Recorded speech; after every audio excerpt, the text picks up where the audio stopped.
todos, meu nome é Paulo Vidali, bem-vindos ao Dispatch, nosso videocast sobre arquitetura, design e interiores, e onde conversamos com convidados que atuam nessas áreas. O nosso programa é transmitido nas plataformas YouTube, Rumble, Spotify e no site paulovidali.com.br. Se você é um fornecedor, fabricante de segmento casa, você pode anunciar aqui onde sua marca e seus produtos ganham relevância. E se você estiver em Curitiba e for um anunciante, você pode assistir aqui no nosso estúdio, que está dentro do Solar do Rosário, e interagir com os nossos convidados. E por falar em convidados, eu estou hoje aqui com o arquiteto Marcelo Tancati. Muitíssimo obrigado pela tua visita. E eu estou dando um título aqui que eu acho que você vai gostar, Arquitetura Cenográfica. Faz sentido. Mas você vai ter que nos explicar o que é arquitetura cenográfica. Tá bom, tá bom. Bom, obrigado pelo convite, Paulo. Bom, parabéns pelo trabalho também, é muito bacana ter essa exposição, né, da nossa arte, arquitetura, design para a sociedade, é muito legal que a gente consiga instruir isso para todos, né. Bom, eu preciso explicar o que é arquitetura cenográfica. Eu acho que dá para a gente resumir, a gente cria um pano de fundo para atender alguns propósitos, né. Quando a gente fala de criar espaços, a gente gera experiências que criam memórias, que criam sentido para as pessoas, e a gente pode começar a entrar aqui em alguns assuntos do que a gente faz no nosso dia a dia. Então, no nosso escritório, a gente acaba atuando mais direcionado a algumas marcas, e normalmente as demandas dessas marcas nos trazem um briefing, uma entrega específica, e eles nos trazem um objetivo de crie um espaço para que a gente consiga atender essa demanda específica. Geralmente quem te procura são as agências de marcas, de branding. Quem é o teu cliente? A gente trabalha em parceria com algumas agências de publicidade, daqui de Curitiba, de São Paulo, basicamente de Curitiba e de São Paulo. E alguns trabalhos a gente acaba fazendo da entrega da arquitetura direto com os clientes finais, assim, quando a gente fala aí de franquias, de varejo. A gente vai passar por isso. Vai passar por Tem isso. muita curiosidade. Então, normalmente, esses trabalhos cenográficos, a gente vai entrando em questão de eventos corporativos, são as agências que nos procuram.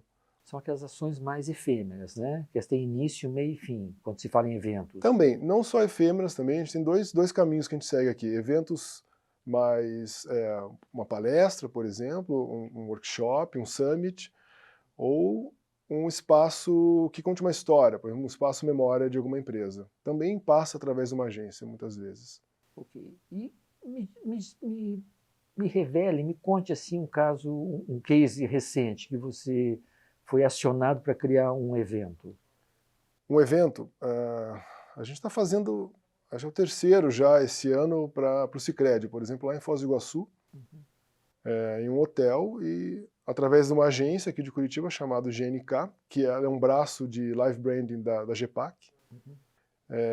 Então a gente cria esse contexto para eles. O Sicredi, eles têm algumas entregas ao longo do ano, então são vários eventos ao longo do ano, alguns são para os diretores, outros para os principais vendedores. Nesse momento a gente está fazendo para eles agora o troféu de entrega para os gerentes que mais venderam. Então é como se fosse um grande Oscar. Então a gente cria uma cenografia não literal, né, que remeta a essa questão do Oscar, mas que tem alguns contextos desse ritual de entrega, né, de um troféu, vão ser 400 troféus que vão ser entregues. Então a gente precisa criar um roteiro para isso. Bom, Marcelo, você já foi brifado pela agência. Agora, quando você leva para a tua equipe, como que você vai trabalhar isso? Então, a nossa equipe ela é bem enxuta, né? Então a gente trabalha junto há muito tempo. Normalmente já participa do briefing com a agência, os principais arquitetos do escritório. E o nosso jeito de trabalhar já tem um passo a passo que a gente desenvolveu, são muitos anos fazendo isso já. Então a gente criou o nosso método e o briefing ele nasce em conjunto, Paulo. Nasce em conjunto, com a agência e a gente lá dentro do escritório. O que eu te falo é que ele é muito customizado, né? Você vai fazer um evento específico para um cliente específico e que tem que ficar na memória, né? Justamente, são projetos específicos que criam experiências únicas. Então ele precisa ter, ele não pode ser parecido com nada que o próprio cliente já viu no evento anterior inclusive. Não, você está falando de um caso muito especial, né? Porque eu não consigo imaginar criar alguma coisa, né, para um banco, né? É mais ou menos isso. É um banco, né? É possível, porque a gente lança mão de muitos recursos aqui. hoje em dia o audiovisual nos apoia bastante. Uhum. Então, projeções nos ajudam. Esse trabalho em conjunto com a agência é muito importante, porque a geração do conteúdo vai impactar diretamente nessa entrega, né? Uhum. Então, quando a gente cria São muitos momentos. Eu vou voltar um pouquinho só para falar desse roteiro. É muito importante que a gente conte uma história para fazer a cenografia. Então, toda a cenografia está atrelada a uma história. Com certeza. Se a gente pensar lá atrás, né, quando começa o teatro grego, ele cria um espaço para receber essas representações e contar aquelas histórias. Uhum. Então a gente tinha lá pequenas maquetes, né, dentro já desse cenário, máscaras, tudo pensado para cada história que ia ser contada. Isso não muda, a base é a mesma hoje em dia. Então quando a gente faz uma cenografia para uma peça teatral, também eu posso usar só caixa de papelão, que vai funcionar junto com uma boa iluminação, uma sonorização. Trazendo isso para o nosso universo corporativo, a gente cria panos de fundo, muitas vezes, eu crio lá alguns trainéis, são painéis, né, MDF simples, com uma boa iluminação e uma projeção mapeada ao lado. Então claro que o controle da iluminação aqui é fundamental para que isso aconteça também, né? Na verdade, a pessoa vai ter que fazer uma imersão, né? Faz uma imersão. E tem que provocar um espanto, digamos. Precisa. E a gente cria isso no roteiro desde a entrada. Então, quando ele está passando pelo painel, pelo pórtico de entrada, já cria uma experiência, ele já se desconecta do mundo lá fora. Isso é importante também, né? A gente criar um ambiente para que a pessoa se desconecte e viva aquele momento, aquele espaço que a gente está criando.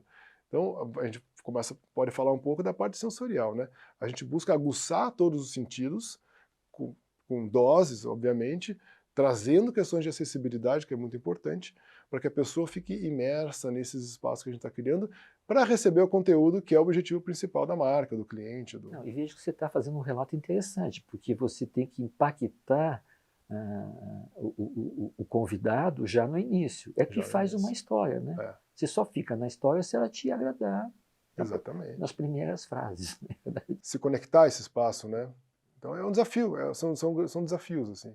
Porque você tem parceiros para te ajudar na parte de sonorização, iluminação. Como é que vocês interagem? A gente acaba conhecendo o mercado, né? Então, algumas empresas grandes aqui, a gente tem muita gente boa aqui em Curitiba, né? O mercado acaba nem sabendo disso, mas tem muita gente boa para a parte, por exemplo, de LED.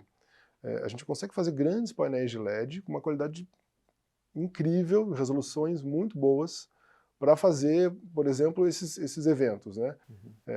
Então, a gente traz o parceiro na concepção do projeto, porque vai impactar em medidas. Eu posso dar um bom exemplo aqui. Uma coisa importante, a gente tem que aliar técnica a isso tudo, né? Eu acho que um benefício que os arquitetos têm para trabalhar com cenografia é essa noção do todo e das técnicas de materiais. Claro que você vai refinando o seu repertório de acordo com cada entrega. Então, quando eu falo de cenografia para um evento corporativo, a gente tem materiais específicos. Eu tenho box truss, que é aquelas estruturas treliçadas, que tem uma modulação específica, tem painéis que eu tenho limites de áreas. Então, você aprende a lidar com esse universo de materiais. Mas saber das técnicas vindo lá da arquitetura, que a gente aprende lá nos primórdios, e com execuções também, ajuda muito quando a gente vai projetar para a cenografia. Então, quando a gente vai começar um projeto desses corporativos, trazer esses parceiros é fundamental para os dimensionamentos. Uhum. Porque eu preciso pensar em logística, né? Eu vou fazer num teatro, qual é o tamanho de entrada do material, como é que a gente vai fazer para que essa logística toda funcione. Ou seja, aquilo que parecia simples no início da nossa conversa vai se transformando. Vai se transformando. Essa parte técnica por trás é bem importante. A gente precisa estar muito afinado, há muita legislação, tem questão de bombeiro, rota de fuga, iluminação. Como é que eu desapareço com isso na cenografia para que a pessoa não veja esses ruídos, né? É importante. E muitas vezes, quando o teu cliente ou a agência traz para você as metragens, a área, ele pode estar imaginando uma coisa, e depois, quando você vai se deparar com isso, você vai ter que fazer as adequações. É fundamental uma visita técnica, né? Tem que ir até o espaço, conhecer, entender, estudar a legislação, porque cada espaço, a gente fala aqui do nosso ViaSoft, que é o Expo Unimed, a gente fez muita coisa ali, eles têm legislação específica deles. Se a gente vai trabalhar no Ceará, é outra legislação que muda um pouco, né?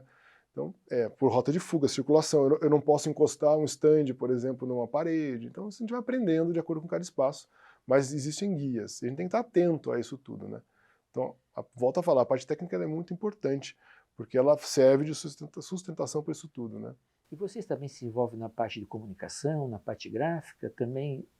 A gente acaba aplicando isso, como a gente entrega, a gente cria a renderização disso tudo, ou em vídeos, ou a gente usa bastante também recursos de realidade virtual para mostrar, né, para ter uma imersão melhor antes do evento acontecer, a gente já cria isso com computação gráfica. Então a gente aplica já os vídeos e o KV, que é o Key Vision, que é o tema principal de cada evento, já, né, na comunicação dos nossos 3Ds. Eu imagino que teu checklist deve ser enorme. É enorme. É enorme. Imagino. É enorme. A gente acaba criando, exatamente, a gente faz um checklist e vai aprimorando ele a cada novo evento, né? Cada novo evento. E se a gente pulasse um pouquinho, Marcelo, para o varejo, para a franquia, como aí muda um pouco? Muda. Porque aí é uma coisa um pouco mais longa, né? Perene. A gente estava falando até então de corporativo, a gente fala de coisas mais efêmeras, né? A gente monta, desmonta e vamos em frente, né? Vamos para o próximo. Quando a gente fala de varejo, a gente entra numa arquitetura que ela precisa ter uma mentalidade já de permanência, de manutenção, como que a gente mantém esse espaço funcionando bem para todo tipo de público, né? Volto a falar um pouquinho aqui da acessibilidade, ela é fundamental para todo tipo de usuário que vai interagir com esses espaços, desde o pessoal do staff, que vai estar lá fazendo abastecimento desses ambientes, chegada de insumos, os clientes que vão entrar, e clientes de todo tipo, né? A gente pode ter idosos, crianças, pessoas com alguma necessidade especial de, enfim, visual, tátil. Então, esse mapeamento também é um checklist grande, se a gente pensar. Com certeza. E aí a gente começa a entrar num aspecto mais a fundo das marcas, para poder, de novo, serve de pano de fundo para que a gente comunique a venda desses produtos. Um desafio também. É um desafio também. E é uma cenografia, né? Não deixa de ser cenografia. Você entra, né? E a ideia é que permaneça. Exatamente. Tem um tempo para permanecer, né? Tem um tempo. Tá. As marcas, elas costumam se atualizar de tempos em tempos também, né? Para mostrar esse respiro do mercado, que elas estão atentas ao que está de novo no mercado. Então, uma loja de varejo, ela tem um prazo também. Ela funciona de 3, 4, 5 anos. As grandes marcas, elas se atualizam, mudam. Muda a marca, inclusive, né? Muda a logomarca, enfim. E qual seriam alguns recursos, alguma estratégia, alguns truques que o teu escritório utiliza para manter o cliente dentro do negócio, dentro da loja? A pessoa que vai fazer uma compra, por Isso. exemplo, né? Como que você retém ela lá dentro, através da cenografia? Eu acho que a gente tem que, de novo, é um trabalho multidisciplinar, né? Quando a gente faz uma loja de varejo, a gente precisa entrar em contato, sempre vem junto com a gente o pessoal da comunicação, de marketing da empresa, porque eles têm estratégias que já vêm funcionando. São canais. Uma coisa bem legal que a gente tem que ter em mente é que a arquitetura ela é mais uma das ferramentas que a marca usa para ter comunicação com o público. Tendo isso em mente, a gente consegue entender que o que eles estão usando lá no site, nas redes sociais deles, reverbera com o que a gente vai entregar na loja. Precisa ter essa mesma linguagem. Então, quando a gente conversa com o pessoal de marketing deles, a gente acaba tendo muito material para utilizar nas marcas, nas lojas. Tem que ser algumas ações que se conectem, que dialoguem, né? Justamente. Então, vou dar um exemplo aqui do lançamento de um perfume específico, que vai estar em lançamento. A gente vai ter um vídeo promocional, eu vou ter um ponto de venda menor, um quiosque de shopping, mas dentro da loja eu vou precisar criar um espaço específico para aquele momento, para aquela campanha. Então ele vai estar conectado. Então eu já tenho um briefing anterior, então é um pouco mais fácil iniciar quando você já tem um contexto como esse. Então trabalhar para varejo, nesses casos, acaba tendo uma linguagem que a gente precisa se conectar com o que já está acontecendo e funcionando. Então tem que estar atento a isso. Quando a gente vai criar um novo posicionamento de marca, a gente fez um trabalho desse para uma rede de farmácia de manipulação no interior do Pernambuco. Eles estão em expansão agora. Então a gente fez a loja âncora deles, chama Flagship, que é a loja principal. A gente criou essa loja para eles e já desdobrou para as lojas tipos que vão ser feitos os desdobramentos. Vão ser replicadas. Vão ser replicadas. A gente chama de rollout quando isso acontece, né? Então a gente criou duas lojas. A loja principal que gera o encantamento, tem uma série de experiências, É uma loja que não é feita especificamente para gerar lucro, mas ela é feita para mostrar tudo que é possível que essa marca entregue. Nós estamos falando de marca, branding, que é para... Exatamente.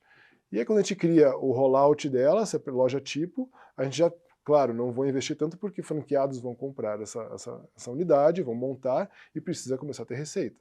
Então, o entendimento do negócio aqui é muito importante. Então, o arquiteto ele tem que ter essa noção, né? Nesse caso, a gente atuando aqui como arquiteto, trazendo a cenografia por dentro do negócio, mas entendendo do negócio do cliente. É muito importante ter essa leitura de empresa, empresarial. Muito importante. Okay. Quando você falou em flagship, que seria a loja âncora, ela vai ter que também se modificar durante o ano, né? Vai ter que fazer, nem que sejam sutis, né? Exato. Você já prevê isso? Você já prepara? Sim, boa pergunta. A gente pensa em como atualizar conteúdos dentro dessas lojas. Por exemplo, a gente tem lá os displays, que a gente vai atualizar um produto novo e eu só troco uma lâmina, por exemplo, de uma arte. Ou a gente cria televisores que a gente atualize essa marca de forma digital, até remotamente muitas vezes. Então é pensado sim, ou em mobiliários volantes que eu posso colocar na frente de loja, crio uma cenografia para ele, com contexto, coloco dentro de loja, crio outro. Então isso gera uma mobilidade na loja e muda a aparência dela no geral, para que... E são ações que o próprio lojista pode fazer, né? São. Pode fazer. São. Normalmente tem um pessoal de VM, que a gente chama de Visual Merchandising, que trabalha nesse contexto. Também a gente participa com eles no início da conversa, dos projetos, para trazer os inputs dele. Essas marcas já têm uma agência interna trabalhando dessa forma, né, ou terceiras, enfim, para nos dar esse direcionamento.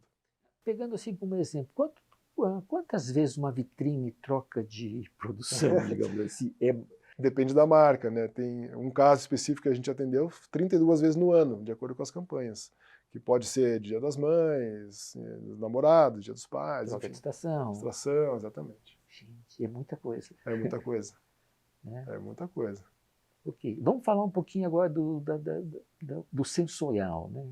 Se a gente voltar aqui no que precisa ser pensado para construir um espaço de arquitetura, né, a gente vai falar de forma, de função, de estética. Quando a gente fala de estética especificamente, ela pode ser muito subjetiva, cada pessoa tem uma bagagem cultural, né, e vê a estética de uma forma diferente. Mas pensando na origem da palavra de estética, a gente vem da experiência sensorial. Né.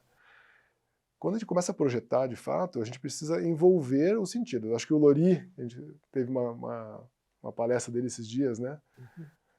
Falando sobre neuroarquitetura. Então, essa parte mais acadêmica da história, ela evoluiu muito nos últimos anos, né? E é bacana a gente acompanhar isso, porque vem de encontro ao que a gente faz intuitivamente. E o Lori trouxe, assim, argumentos muito acadêmicos para a gente que comprovam, né? É mais técnico, super legal. E vamos pensar, então, na parte dos sentidos para... Vamos pegar o exemplo da loja, de novo. Quando a gente adentra uma loja, eu posso colocar um aroma logo na entrada, e a gente cria um ambiente com sonorização, a gente pensa na parte tátil. Se a gente pensar num exemplo aqui de uma loja de calçados, que você vai vai experimentar um calçado e vai colocar o pé no chão, ideal seria não colocar um porcelanato gelado, mas sim uma madeira quente, né? Madeira de verdade, que eu tenho o som também dela. Trago elementos da natureza, isso é muito importante, porque o ser humano está conectado à natureza. Então, nossos princípios todos estão da conexão com a natureza. Então, se eu tiver umas texturas que me remetam a isso, eu me sinto mais acolhido. De novo, eu estou voltando a princípios básicos. Não, importantíssimo, né? O que você está falando. Não é?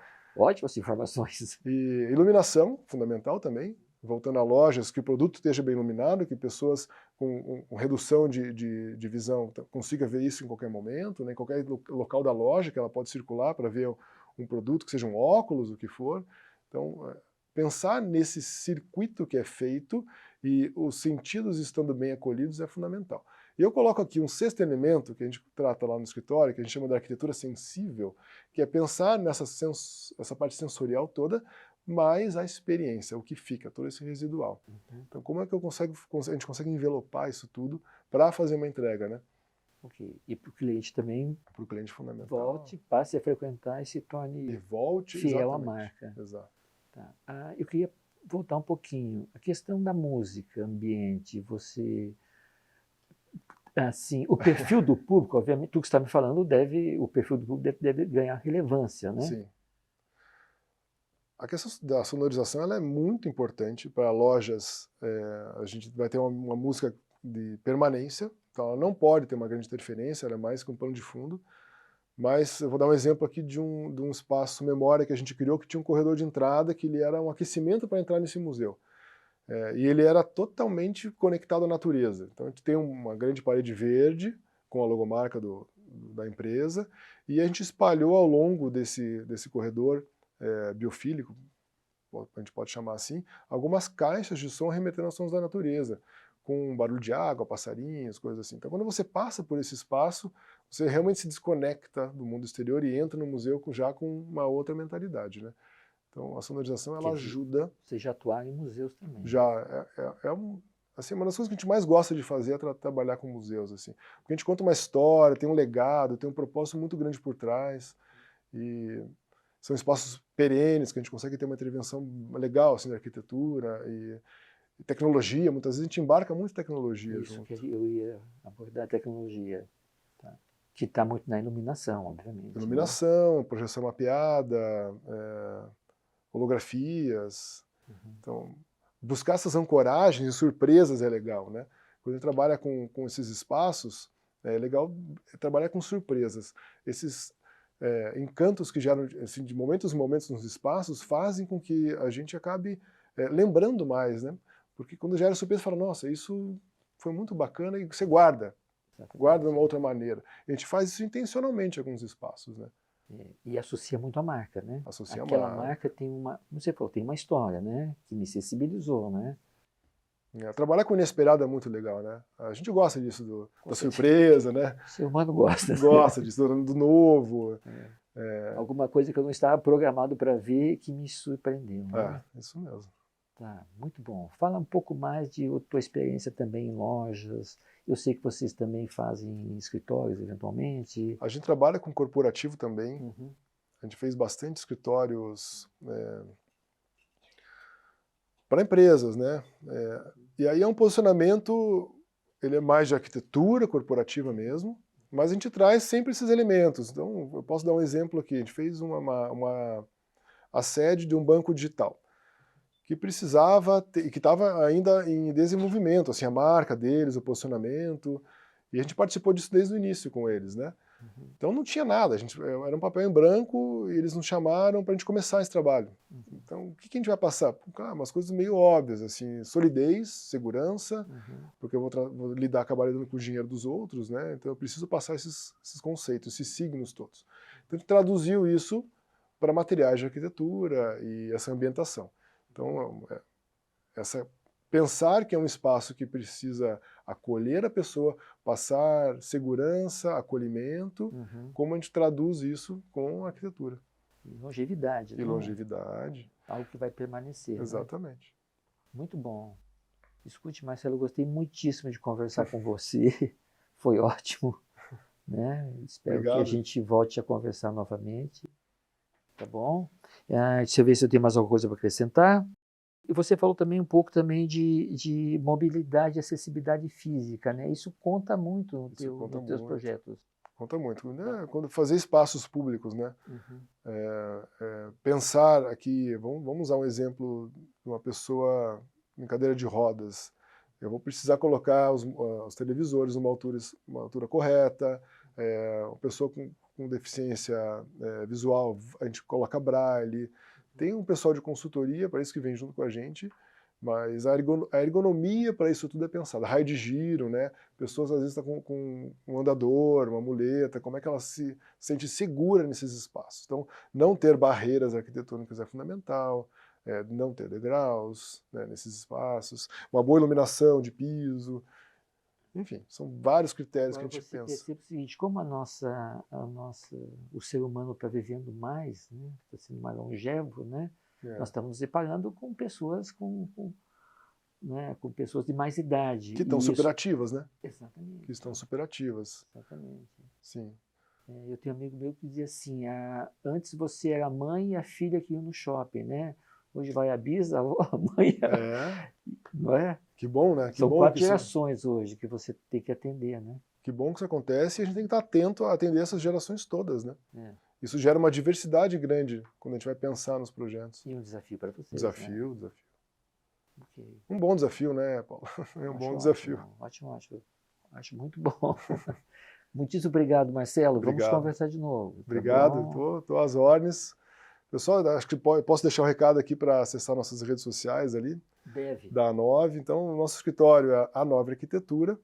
A gente está presente ali nas principais redes sociais, acesse nosso site. A gente sempre busca colocar, no meu LinkedIn particular, eu coloco algumas matérias toda semana sobre cenografia especificamente. E no nosso site a gente coloca, dentro um blog lá dentro, a gente coloca os principais conceitos que a gente acaba trabalhando no nosso dia a dia. E eu quero dizer que eu sou um leitor do teu LinkedIn. Obrigado. Foi onde eu te encontrei, onde eu gostei do teu material, dos teus textos. Obrigado. É um conteúdo muito rico, né? É muito legal. A gente é muito apaixonado por isso tudo que a gente faz, por essa entrega toda. Obrigado, Marcelo. Obrigado, Paulo. Eu gostaria de agradecer aos nossos apoiadores, a Renomar de Soluções de Madeira, a IG, Arquitetura Bioclimática e Eficiência Energética, agradecer também o apoio cultural do Solar do Rosário, o apoio institucional da Asbeia Paraná, a nossa equipe de produção, LFD Produções. Espero que vocês tenham gostado desse episódio. Lembre de curtir, de comentar, de compartilhar com seus amigos, com seus grupos de WhatsApp e inscreva-se no nosso programa, que é muito importante. E nos vemos na próxima semana. Muito obrigado.